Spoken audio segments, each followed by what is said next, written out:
కాసేపట్లో ఈడీ విచారణకు BRS working president KTR హాజరు కానున్నారు. ఉదయం 10:30 గంటలకు ఈడీ కార్యాలయానికి వెళ్లనున్నట్లు కేటీఆర్ తెలిపారు. ఫార్ములా ఈ కార్ రేస్ కోసం విదేశీ సంస్థకు నిధుల చెల్లింపుల్లో ఫెమా ఉల్లంఘనలు జరిగాయనే కోణంలో ఈడీ దర్యాప్తు జరుపుతోంది. ఆర్బీఐ అనుమతి లేకుండా విదేశీ సంస్థకు రూపాయల్లో కాకుండా బ్రిటన్ పౌండ్స్ రూపంలో నిధులు చెల్లించడంపై ఈడీ అధికారులు దృష్టి పెట్టారు. ఈ కేసులో ఇప్పటికే ప్రభుత్వ ప్రత్యేక ప్రధాన కార్యదర్శి అరవింద్ కుమార్ను, హుడా మాజీ చీఫ్ ఇంజనీర్ బిఎల్ఎన్ రెడ్డిలను ప్రశ్నించారు. ఈడీ అధికారుల ముందు ఎలాంటి వాదన వినిపించాలన్నది కేటీఆర్ తన న్యాయవాదులతో చర్చించినట్లు సమాచారం. మంత్రిగా ఆదేశాలు ఇచ్చింది తానే అయినా నియమ నిబంధనల మేరకు నిధుల బదలాయింపు ఎలా చేయాలన్న బాధ్యత అధికారులదేనని ఈడీ ముందు చెబుతారా అనే దానిపై ఆసక్తి నెలకొంది.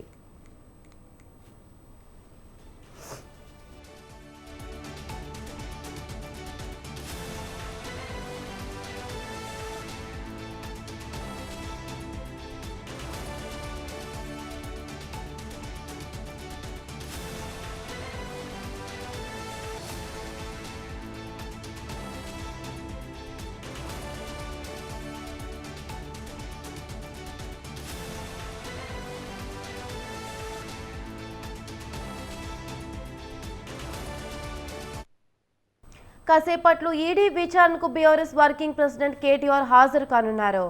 ఉదయం 10:30 గంటలకు ఈడీ కార్యాలయానికి వెళ్లనున్నట్లు కేటీఆర్ తెలిపారు.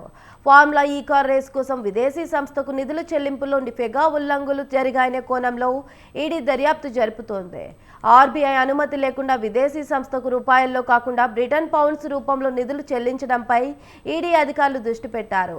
ఈ కేసులో ఇప్పటికే ప్రభుత్వ ప్రత్యేక ప్రధాన కార్యదర్శి అరవింద్ కుమార్ను, హుడా మాజీ చీఫ్ ఇంజనీర్ బిఎల్ఎన్ రెడ్డిలను ప్రశ్నించారు. ఈడీ అధికారుల ముందు ఎలాంటి వాదన వినిపించాలన్నది కేటీఆర్ తన న్యాయవాదులతో చర్చించినట్లు సమాచారం. మంత్రిగా ఆదేశాలు ఇచ్చింది తానే అయినా నియమ నిబంధనల మేరకు నిధుల బదలాయింపు ఎలా చేయాలన్న బాధ్యత అధికారులదేనని ఈడీ ముందు చెబుతారా అనే దానిపై ఆసక్తి నెలకొంది.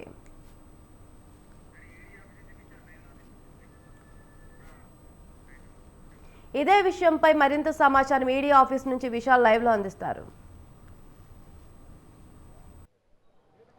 రైట్ కావ్య, మరి కాసేపట్లోనే మాజీ మంత్రి కేటీఆర్ ఈడీ విచారణకు హాజరు కానున్నారు. ఇక ఈడీ విచారణకు మాజీ మంత్రి కేటీఆర్ హాజరు కానున్న నేపథ్యంలో ఇక్కడ పోలీసులు భారీగా బందోబస్తు ఏర్పాటు చేశారు. ఇక ఫార్ములా ఈ కేసు వ్యవహారంలో ఇప్పటికే ఈ కేసులో నిందితులుగా ఉన్న మాజీ పురపాలక కార్యదర్శి ఐఏఎస్ అరవింద్ కుమార్, అదేవిధంగా హెచ్ఎండిఏ మాజీ చీఫ్ బిఎల్ఎన్ రెడ్డిలను ఈడీ విచారించింది. ఇక వాళ్ళిద్దరి స్టేట్మెంట్ల ఆధారంగానే ఈరోజు మాజీ మంత్రి కేటీఆర్ను ఈడీ విచారించనుంది. ముఖ్యంగా ఈడీ ఎన్ఫోర్స్మెంట్ డైరెక్టరేట్ అనేది మనీ లాండరింగ్, అదేవిధంగా నిబంధనలకు సంబంధించి ప్రశ్నలు వేయనుంది. ముఖ్యంగా ఈడీ ఎన్ఫోర్స్మెంట్ డైరెక్టరేట్ విచారణలో బిఎల్ఎన్ అంటే ఇప్పటికే మాజీ ఐఏఎస్ అరవింద్ కుమార్, అదేవిధంగా హెచ్ఎండిఏ మాజీ చీఫ్ బిఎల్ఎన్ రెడ్డిలను ఈడీ విచారించింది. వాళ్ళిద్దరి స్టేట్మెంట్ల ఆధారంగానే ఈరోజు మాజీ మంత్రి కేటీఆర్ను ఈడీ విచారించనుంది. ఇక ఈ కేసులో ముఖ్యంగా హెచ్ఎండిఏ సంబంధించిన 56 కోట్లను విదేశీ సంస్థ అయిన ఎఫ్ఈఓకు బదిలీ చేయడం, అదేవిధంగా ఎలక్షన్ కోడ్న సమయంలో ఆ నిధులను హెచ్ఎండిఏ నుంచి విదేశీ సంస్థకు బదిలీ చేయడం, ఆర్బీఐ నిబంధనలను పాటించకపోవడం, క్యాబినెట్ అప్రూవల్ లేకపోవడం, వీటన్నిటికి సంబంధించి ప్రశ్నలను ఈరోజు కేటీఆర్ ముందు ఈడీ ఉంచనుంది. ఇక ఇప్పటికే ఏసీబీ విచారణకు మాజీ మంత్రి కేటీఆర్ హాజరయ్యారు. అక్కడ ఏసీబీ అధికారులు అడిగిన ప్రశ్నలన్నింటికీ కూడా కేటీఆర్ సమాధానం చెప్పడం జరిగింది. ఇక ఈడీ విచారణలోనూ తిరిగి అదే ప్రశ్నలను, అంటే ముఖ్యంగా ఈడీ అనేది మనీ లాండరింగ్, అదేవిధంగా ఆర్బీఐ నిబంధనలు, వీటికి సంబంధించిన ప్రశ్నలు ఈరోజు కేటీఆర్ని అడిగే అవకాశం ఉంది.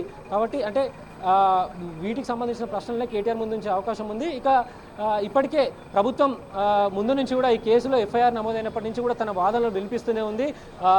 ఫార్ములా ఈ రేస్ కేసుకు సంబంధించి అంటే నిధుల దుర్వినియోగం జరిగింది, నిబంధనలను పాటించకుండా సర్వీస్ రూల్స్ అన్నింటినీ కూడా ఉల్లంఘించారని కూడా ప్రభుత్వం చెప్తూ ఉంది. ఒకసారి ఈ ఫార్ములా ఈ కేసుకు సంబంధించి పరిశీలిస్తే 2022లో మొదటిసారి ఈ ఫార్ములా కేసుకు సంబంధించి ఒప్పందం జరిగింది. ఇక 2023లో సెషన్ 9 అంటే ఫార్ములా ప్రపంచవ్యాప్తంగా పేరొందిన ఈ ఫార్ములా ఈ రేస్ అనేది ఫిబ్రవరిలో ట్యాంక్ బండ్ హుస్సేన్ సాగర్ ఒడ్డున జరిగింది. ఇక ఫార్ములా రేసింగ్ సంబంధించి 10వ సెషన్ను ఫిబ్రవరి 10, 2023లో జరగాల్సి ఉంది. అయితే ఈ ఫార్ములా ఈ రేసు జరిగిన తర్వాత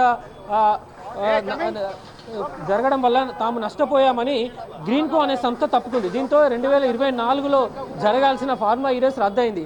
అయితే అప్పుడు పురపాలక మంత్రిగా ఉన్న కేటీఆర్ హైదరాబాద్ను ప్రపంచ ఖ్యాతి తీసుకురావాలి, ప్రపంచంలో హైదరాబాద్ను ఎంతో గొప్పగా తీర్చిదిద్దాలన్న నేపథ్యంలో కేటీఆర్ హెచ్ఎండిఏనే నోడల్ ఏజెన్సీగా ఉంటుందంటూ ఒప్పంద బాధ్యతలను కూడా తీసుకున్నారు. అయితే ఆ ఒప్పంద భాగంలోని 55 కోట్లను ఒకవైపు ఎలక్షన్ కోడ్, అదే రకంగా క్యాబినెట్ అప్రూవల్ లేకపోయినా, ఆర్బీఐ అనుమతులు లేకపోయినా 55 కోట్లను ఎఫ్ఈఓ సంస్థ, విదేశీ సంస్థ అయిన ఎఫ్ఈఓకు పౌండ్ల రూపంలో చెల్లించడం, ఈ వ్యవహారాలన్నీ కూడా వివాదాస్పదంగా మారాయి. మొత్తం ప్రజాధనం దుర్వినియోగం జరిగింది, అవకతవకలు జరిగాయనే ఆరోపణతో ప్రస్తుతం ప్రభుత్వ ప్రధాన కార్యదర్శిగా ఉన్న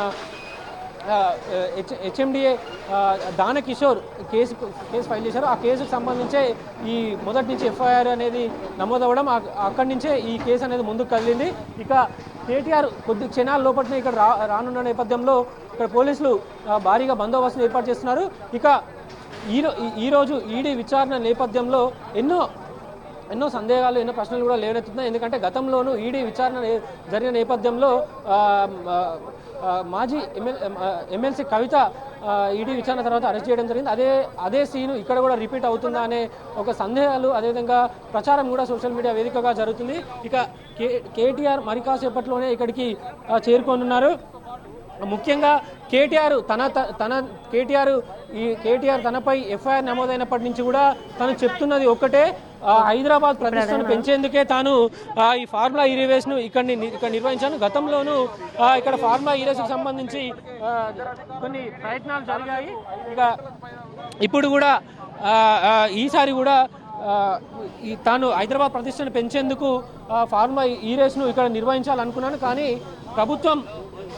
ప్రభుత్వం కక్షపూరితంగా తన మీద రాజకీయ దురుద్దేశంతోనే నిధుల దుర్వినియోగం కాకపోయినా నిధుల దుర్వినియోగం అయ్యిందంటూ కేసు పెట్టింది. అదేవిధంగా విచారణ పేరుతోటి రాజకీయ కక్ష సాధింపులు సాధిస్తుందని కూడా కేటీఆర్ చెప్తూ వచ్చారు. కొద్దిసేపటి క్రితమే మాజీ మంత్రి కేటీఆర్ ట్విట్టర్లో ట్వీట్ కూడా చేశారు. ఎక్కడా కూడా ఎలాంటి దుర్వినియోగం కాలేదు, ప్రభుత్వం కేవలం కక్షపూరితంగానే తనను విచారణలు అదేవిధంగా కేసుల పేరుతో వేధిస్తుందని కూడా కేటీఆర్ కొద్దిసేపటి క్రితమే ట్వీట్ కూడా చేశాడు. ఇక ఈడీ విచారణ నేపథ్యంలో బషీర్బాగ్లో ఉన్న ఈడీ ఆఫీస్ దగ్గర పోలీసులు భారీగా బందోబస్తు ఏర్పాటు చేశారు. మరికొద్ది క్షణాల్లోనే కేటీఆర్ ఇక్కడ చేరుకోనున్నారు. ఇక ఈడీ ఎన్ఫోర్స్మెంట్ డైరెక్టర్ అనేది ముఖ్యంగా కేంద్ర దర్యాప్తు సంస్థ, ముఖ్యంగా మనీ లాండరింగ్, అదేవిధంగా ఫార్ములా ఈ కార్ రేస్కి సంబంధించి ఇక్కడి నుంచి అంటే మన హెచ్ఎండిఏ నుంచి విదేశీ సంస్థలకు నిబంధనల విరుద్ధంగా నిధులు అనేవి వెళ్ళాయా, అదేవిధంగా ఎందుకు క్యాబినెట్ అప్రూవల్ తీసుకోలేదు, అదేవిధంగా ఎలక్షన్ కోడ్ ఉన్న సమయంలో ఎందుకని నిధులు చెల్లించాల్సి వచ్చింది, ఈ ప్రశ్నలన్నింటినీ కూడా ఈరోజు కేటీఆర్ ముందు ఉంచుతారు. అదేవిధంగా ఇప్పటికే ఈడీ విచారణకు హాజరైన ఐఏఎస్ అరవింద్ కుమార్, అదేవిధంగా హెచ్ఎండిఏ మాజీ చీఫ్ బిఎల్ఎన్ రెడ్డి స్టేట్మెంట్లను కూడా ఇప్పటికే రికార్డ్ చేశారు. కాబట్టి ఆ స్టేట్మెంట్లను ఆధారంగా చేసుకొని ఈరోజు ఈడీ కేటీఆర్ను విచారిస్తుంది. ఇక ఎన్ఫోర్స్మెంట్ డైరెక్టరేట్ కేంద్ర దర్యాప్తు సంస్థ కాబట్టి ఎన్నో కేసులను కూడా మన రాష్ట్రానికి సంబంధించిన కేసులను కూడా ఇంతకుముందు విచారించింది పలు కేసులలో. అయితే ఎమ్మెల్సీ కవిత కేసులో కూడా ఈడీ విచారణలు జరిగిన కొన్ని నెలల తర్వాత ఎమ్మెల్సీ కవితను కూడా అరెస్ట్ చేశారు.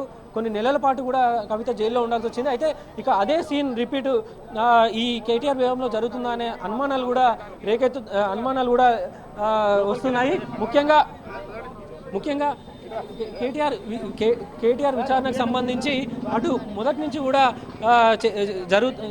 కూడా ఆరోపణలు మొదటి నుంచి కూడా కేటీఆర్ సంబంధించి రాజకీయ కక్ష సాధింపు చర్య జరుగుతుందనే అని చెప్తూ ఉన్నాయి. ఇక ప్రస్తుతానికైతే మరి కాసేపట్లోనే కేటీఆర్ బషీర్బాగ్ ఈడీ ఆఫీస్కి చేరుకున్నారు. కావ్య, విశాల్, అరవింద్ కుమార్, బిఎల్ఎన్ రెడ్డిలను అడిగిన ప్రశ్నలతోనే కేటీఆర్ను క్రాస్ ఎగ్జామిన్ చేయనున్నారా?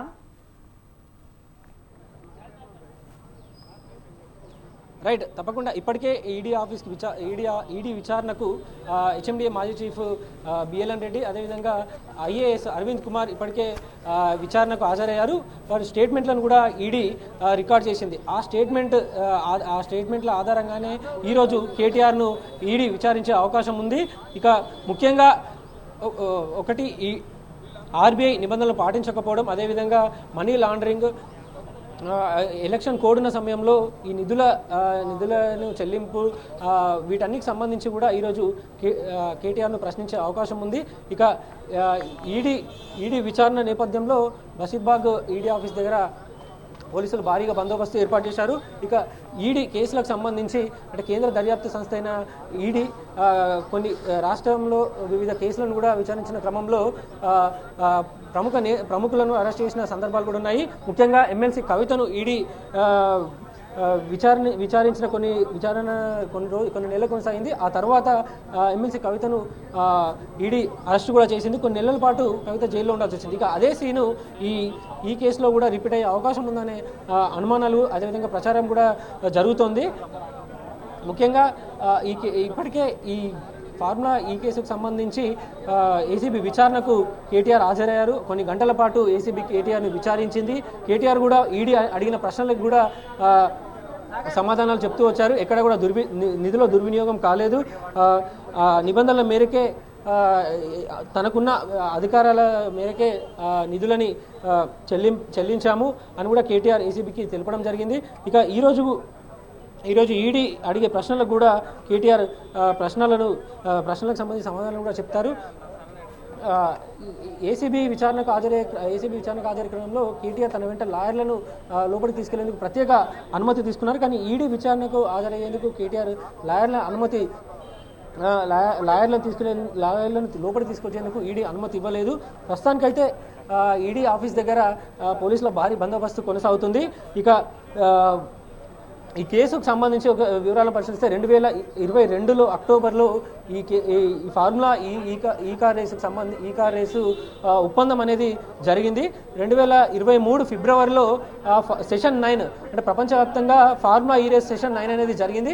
ఇక హైదరాబాద్ హుస్సేన్ సాగర్ తీరాన కూడా ఈ ఫార్ములా ఈ రేస్ జరిగింది. అయితే ఆ 2023లో జరిగిన ఈ రేసు వల్ల నష్టాలు వచ్చాయని గ్రీన్ కో అనే సంస్థ ఒప్పందం నుంచి తప్పుకుంది. అయితే 2024లో గ్రీన్ కో అనే సంస్థ తప్పుకోవడంతో ప్రభుత్వమే ఒక నోడల్ ఏజెన్సీగా ఉంటుందని, హైదరాబాద్ ఖ్యాతిని పెంచాలి, అదేవిధంగా హైదరాబాద్ ప్రపంచంలో గొప్పగా నిలిచాలన్న ఒక ఉద్దేశంతో మాజీ మంత్రి కేటీఆర్ ఒక గ్రీన్ కో తప్పుకున్న స్థానంలో హైదరాబాద్ నోడల్ హెచ్ఎండిఏ నుంచి భాగస్వామ్యంతో 55 కోట్లను ఎఫ్ఈఓ సంస్థకు, విదేశీ సంస్థకు పౌండ్ల రూపంలో చెల్లించారు. ఇక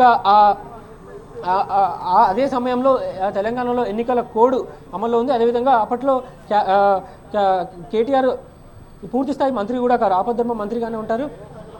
ఇక ఆ సమయంలో అంటే ఒకవైపు ఎలక్షన్ కోడ్ ఉండడం, అదేవిధంగా క్యాబినెట్ అప్రూవల్ లేకుండా ఉండడము, ఇక ఒక సంస్థ నష్టాలు వచ్చినాయి తప్పుకున్నప్పటికీ కూడా ప్రభుత్వమే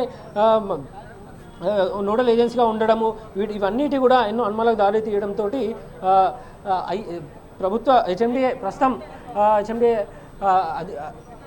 సీనియర్ ఐఏఎస్ ఆఫీసర్ దానకిషోర్ ఈ కేసుకు సంబంధించి మొదటగా ఏసీబీ అధికారుల కేసు బుక్ చేయడము, అదేవిధంగా అక్కడి నుంచి మొదలైంది ఈ కేసు ప్రస్థానం అనేది. ఆ తర్వాత ఏసీబీ విచారణకు కేటీఆర్ హాజరవడం, కేటీఆర్ని ఏసీబీ అధికారులు కొన్ని గంటల పాటు విచారించారు. ఆ ఏసీబీ అధికారులు అడిగిన ప్రశ్నలన్నీ కూడా కేటీఆర్ సమాధానం చెప్తూ వచ్చారు. ఇక ఈరోజు మొదటిసారి ఈ ఫార్ములా ఈ రేస్ కేసులో మొదటిసారి ఈడీ విచారణ కేటీఆర్ హాజరవుతున్నారు. ముఖ్యంగా ఈరోజు ఈడీ హాజరైన తర్వాత పరిణామాలు ఎలా ఉంటాయనేది కూడా కొంత ఆసక్తిగా మారింది. అంటే కేటీఆర్ చెప్పే కేటీఆర్ ఇచ్చే సమాధానాలతో ఈడీ సంతృప్తి చెందదా లేకపోతే అరెస్ట్కి ఏమైనా దారి తీసే పరిస్థితులు ఉంటాయా అనేది కూడా మనకి ఈ విచారణ జరిగిన తర్వాత మనకు తెలుస్తుంది. ఇక ముఖ్యంగా ఆర్బీఐ అనుమతులు లేకుండా నిధులు చెల్లించడం, అదేవిధంగా మనీ లాండరింగ్ ఏదైనా జరిగిందా, ఎలక్షన్ కోడ్ ఉన్న సమయంలో ఈ నిధుల చెల్లింపు, వీటన్నిటికి సంబంధించి ప్రశ్నలు కేటీఆర్ని అడిగే అవకాశం ఉంది. అదేవిధంగా ఇప్పటికే ఈడీ విచారణకు హాజరయ్యి తమ స్టేట్మెంట్ ఇచ్చిన హెచ్ఎండిఏ మాజీ చీఫ్ బిఎల్ఎన్ రెడ్డి, అదేవిధంగా ఐఏఎస్ అరవింద్ కుమార్ స్టేట్మెంట్లను ఆధారంగా ఈరోజు కేటీఆర్ను విచారిస్తారు. ఇక కొద్దిసేపటి క్రితమే ట్విట్టర్లో కేటీఆర్ ఒక ట్వీట్ని కూడా చేశారు. ముఖ్యంగా ప్రభుత్వం దురుద్దేశంతో రాజకీయ కక్షతోనే కేసులని పెడుతుందని, విచారణ పేరుతో వేధిస్తుందని కూడా కేటీఆర్ కొద్దిసేపటి క్రితమే ట్విట్టర్లో ట్వీట్ చేశారు. ఇక మరి కాసేపట్లోనే కేటీఆర్ ఈడీ ఆఫీస్కి చేరుకొని ఉన్నారు. Kavya. Right, thank you Vishal.